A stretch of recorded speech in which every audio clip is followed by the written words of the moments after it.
چھوٹے گناہوں کو تو معاف کر ہی دیتا ہے، وہ کریم ہے میرے پیارے آقا علیہ السلام کے پیارے دیوانوں۔ لیکن ایک بات یہ بھی بتا دوں، حضرت سیدنا فضیل ابن عیاض کہتے ہیں گناہ چھوٹا کب ہوتا ہے اور گناہ بڑا کب ہوتا ہے؟ جس گناہ کو تم چھوٹا سمجھتے ہو اللہ کے نزدیک وہ بڑا ہوتا ہے، اور جس گناہ کو تم بڑا سمجھتے ہو وہ گناہ اللہ کے نزدیک چھوٹا ہوتا ہے۔ میرا اللہ فرماتا ہے حدیث قدسی میں، جب میرا بندہ گناہوں سے بچتا ہے اور میری نافرمانی سے بچتا ہے تو ہم اس سے اتنی برکت عطا کرتے ہیں، وہ برکت کبھی ختم نہیں ہوتی، اور جب میرا بندہ گناہوں میں ڈوب جاتا ہے ہم اس پر ایسی لعنت کرتے ہیں کہ وہ لعنت اس پر 7 پشتوں تک برستی رہتی ہے۔ اپنے بچوں کے لیے راحت کا سامان کرنے والوں، میں کما کر جاؤں گا تو میری اولاد کے کام آئے گا۔ گناہ کرتے وقت یہ بھی سوچ لیا کرو کہ اگر لعنت پڑے گی تو 7 پشتیں بھگتے گی۔ کم سے کم دوسروں کی اولاد سے پیار نہیں کرتے، اپنی اولاد سے تو پیار کرو۔ 1 2 نہیں 7 پشت۔ فرمان کس کا؟ اللہ کا۔ زبان کس کی؟ مصطفیٰ جان رحمت کی۔ میرے پیارے آقا علیہ السلام کے پیارے دیوانوں، دنیا کا کوئی انسان لعنت کر دے آپ کو برا لگتا ہے، جس پر اللہ کی لعنت برستی ہے،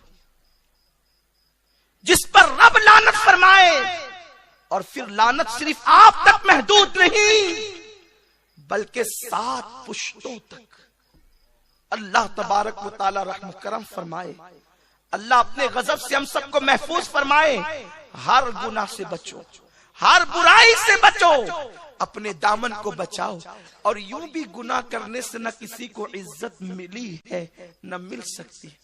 اما عائشہ صدیقہ نے ایک مرتبہ حضرت امیر معاویہ کو خط لکھا اور فرمایا کہ جو انسان گناہ کرتا ہے اللہ مومنوں کے دل سے اس کی عزت کو اٹھا لیتا ہے۔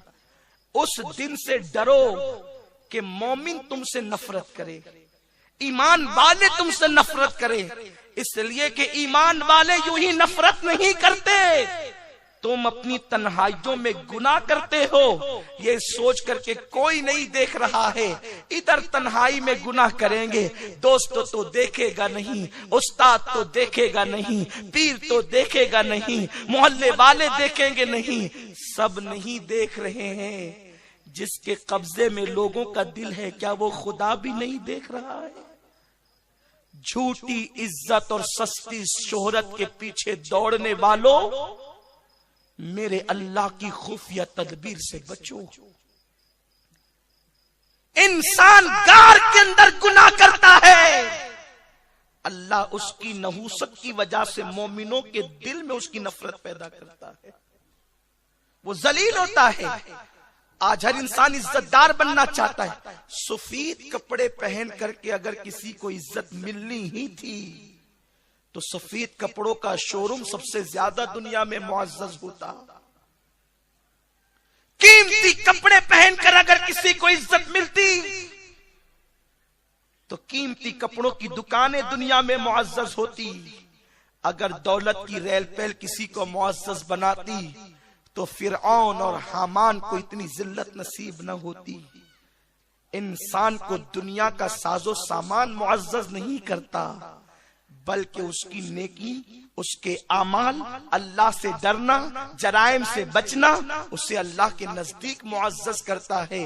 اِنَّ أَكْرَمَكُمْ عِنْدَ اللَّهِ أَتْقَاكُمْ، اللہ کے نزدیک عزت والا وہ ہے جو اللہ رب العزت سے سب سے زیادہ ڈرتا ہے۔ یہی وجہ تو ہے بلال ہے غلام، رنگ ہے کالا، دانت بڑے بڑے ہیں، لیکن عزت کا عالم یہ ہے صحابہ انہیں یا سیدنا بلال کہہ کر کے پکارتے ہیں، کعبہ ان کے پیروں کے نیچے آتا ہے۔ میرے پیارے آقا علیہ السلام کے پیارے دیوانوں، اگر کبھی اذان دینے سے روک دیا جاتا ہے تو اس دن صبح ہی نمودار نہیں ہوتی، اور پھر یہ کہا جاتا ہے جب تک بلال اذان نہ پڑھیں گے صبح نمودار نہ ہوگی، اس لیے کہ زمین والے تو بلال کی اذان کو سنتے ہیں لیکن عرش والے بھی ان کی آواز کے مشتاق رہتے ہیں۔ یہ منزل ان کو ملتی ہے جن کے دل خشیت ربانی کا گنجی نہ بن جاتے ہیں؟ کمنٹ شیئر ضرور کریے.